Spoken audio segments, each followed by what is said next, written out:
Good morning, my dear students. Last class we have discussed about factors contributing to the growth of Indian capital market.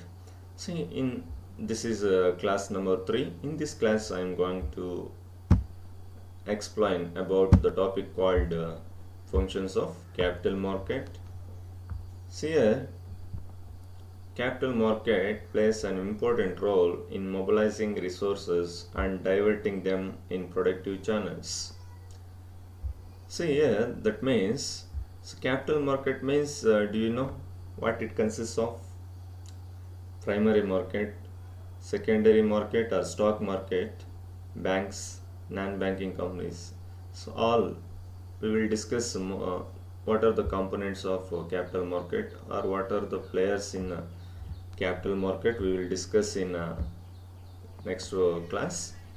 See here, capital market. In capital market we can see primary market, secondary stock market, banking and non-banking companies. So we can see that is capital market. It plays very important role in mobilizing resources. See here, mobilizing resources means, so here capital market, mobilizing resources means collecting the money from the people who saved money, or collecting the money, or collecting the funds from the people who have surplus money. So that is nothing but mobilizing resources.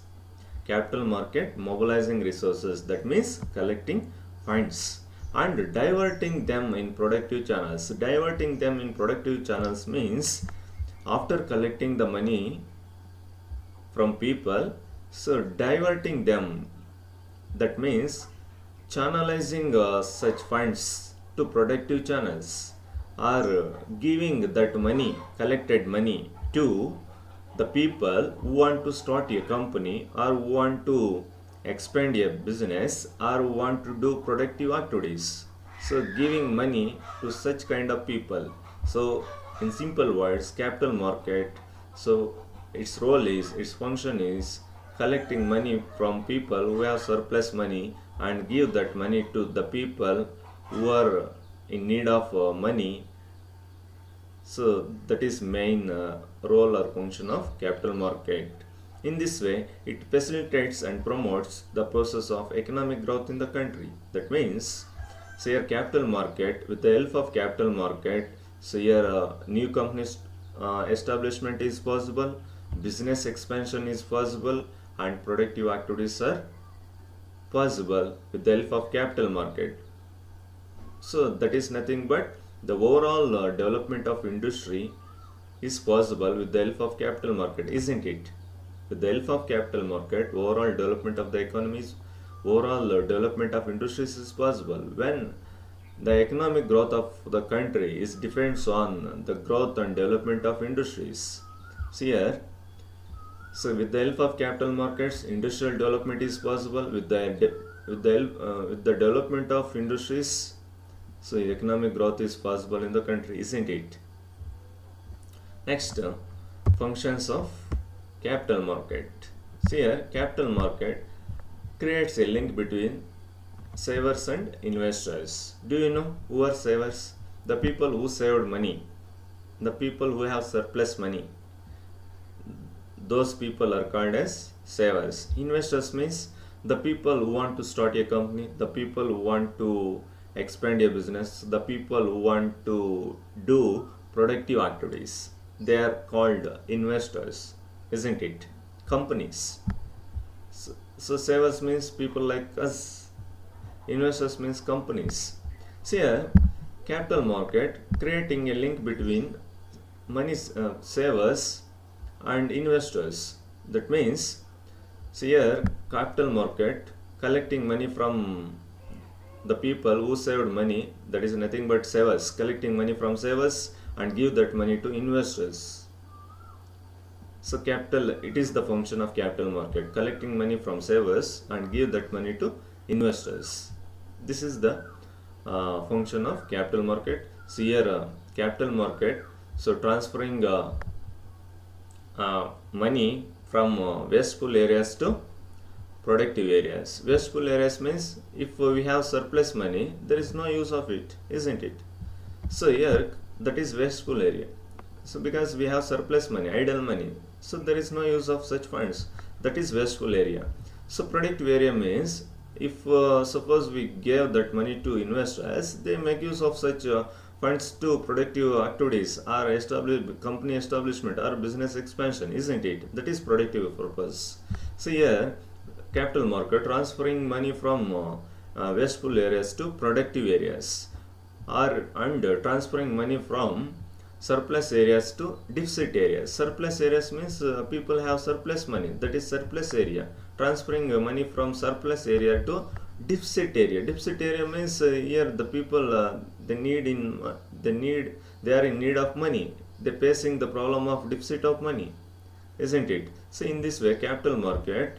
So by creating link between savers and investors, capital market going to transfer money, surplus money to transferring money from surplus areas to deficit areas. So this is the first function of capital market. Next, second function is encouragement to saving. In capital market, so here banks are there, non-banking financial companies are there. So here they encourage more and more to people to save more and more money. So by way of giving encouragement to people. So here capital market, so encouraging people to save more and more money. So this is the second function of capital market. They give encouragement to people to save more and more money. So how banks give encouragement to people? So by way of giving attractive interest rates and by giving protection to their deposits. So in this way, it encouraging people to save more and more money. So this is the second function of capital market. Next, encouragement to investment. This is the third function of capital market. So here capital market lending money to business people and government to go for investment. So here capital market lending money to business people to do their productive activities, and government also. So here, so now in during COVID time also, so interest rates are falling in banks. So here so it is helpful to the companies to get loan at less rate of interest. That increases that increases the investment capacity of companies, isn't it? So when interest rate come down, so we can we are taking more loans. So make use of such loans into productive activities. We can do more productive. We can make use of such funds for productive activities. So in this way, investment will increase. When interest rate will come down, investment will increase, isn't it? And also, see here encouraging in capital market. So here when interest rate is less in banks, so then people don't want to invest, don't want to deposit their savings either at either in fixed deposit or SB account or RD or postal SB account. So they don't want to deposit their savings in banks because of less interest rate. If suppose they invest their savings in deposits, they're going to earn less interest. So that's why that discourages people. And see here, so in capital market, if they buy shares, if they buy debentures, if they buy bonds, so they will get more so if they buy shares, they will get a dividend. If they buy debentures or bonds, they will get interest. That interest rate is more than the interest rate what they will receive on deposits at banks, isn't it? So that's why the people want to invest their savings in capital market, stock market, isn't it? Because they will earn when they buy shares. So they not only getting dividend, but also their capital will get appreciation, isn't it? So multi benefits the people will receive, and also so tax benefits are also there if they invest in stock market for more than 1 year. So up to 1 lakh tax exemption is there. But in case of deposit, bank deposits, when interest amount exceeds 10,000, so then they must pay tax on 10,000 interest amount, isn't it? But in case of stock market, so up to, if it is a short term investment, up to mm, so if they made a long term investment above 1 year, so up to 1 lakh they no need to pay tax.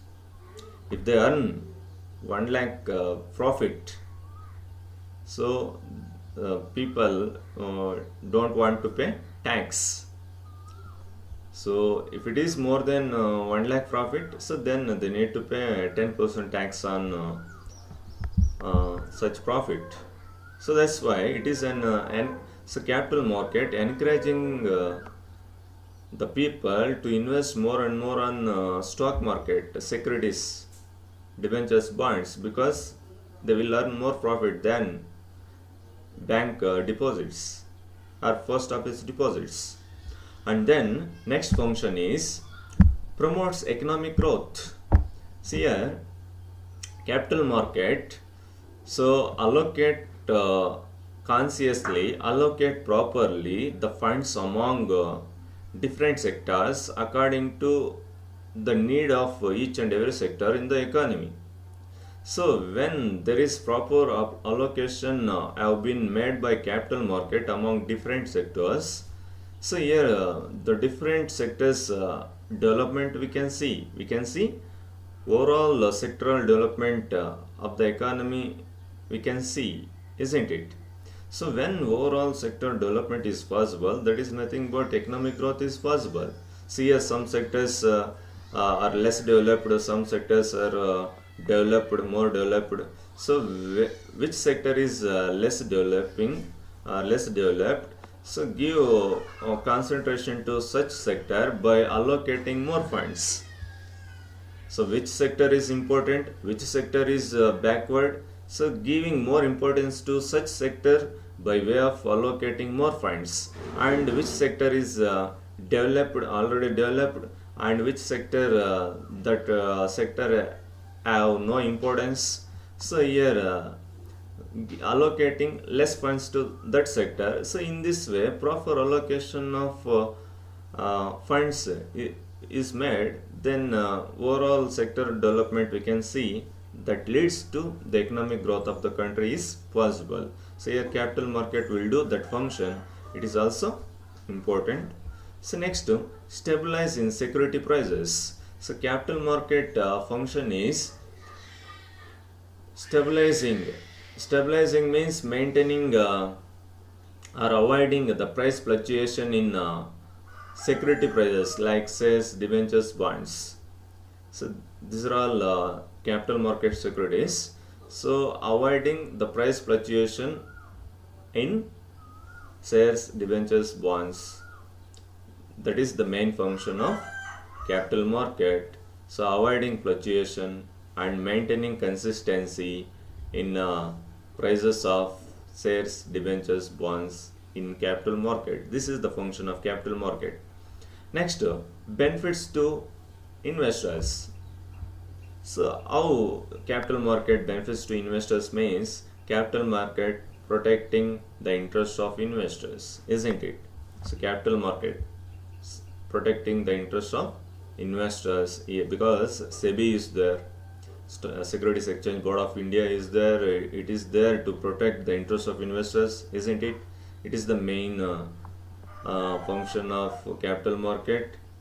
How capital market benefiting to investors? So how means protecting the interest of investors, this is first one. Next one, capital market brings together buyers and sellers of securities. Securities means shares, debentures, bonds. These are all securities. So here capital markets brings together buyers and sellers of securities. So that leads to uh, trade. Trade will happen. So and then next function, capital market advertising the prices of securities that helpful to the investors to know, enable the investors to keep track of their investments, isn't it? So they know that so yeah, stock exchanges displaying the prices of securities, that it is helpful to the investors to track their investments, isn't it? So these are the benefits from the side of capital market to investors. First one, protecting investors' interest. Second one, bring together buyers and sellers of securities. So it capital market provide a platform to buyers of securities and sellers of securities to go for trade. So and then capital market here exchanges are there. They will display the prices of securities that helpful to the investors to track their investment. So how much investment we have, how much profit we have, how much investment we made. So yeah, such data, such knowledge they can have. So these are all functions of capital market. So in this class, so revision, in this class we have discussed about the functions of capital market. It is very important to know this one. Dear students, I am requesting you all keep record of keep watching this video till you understand properly, and then I will provide material. Copy that material to your notes and be prepared well for the examination. Thank you one and all.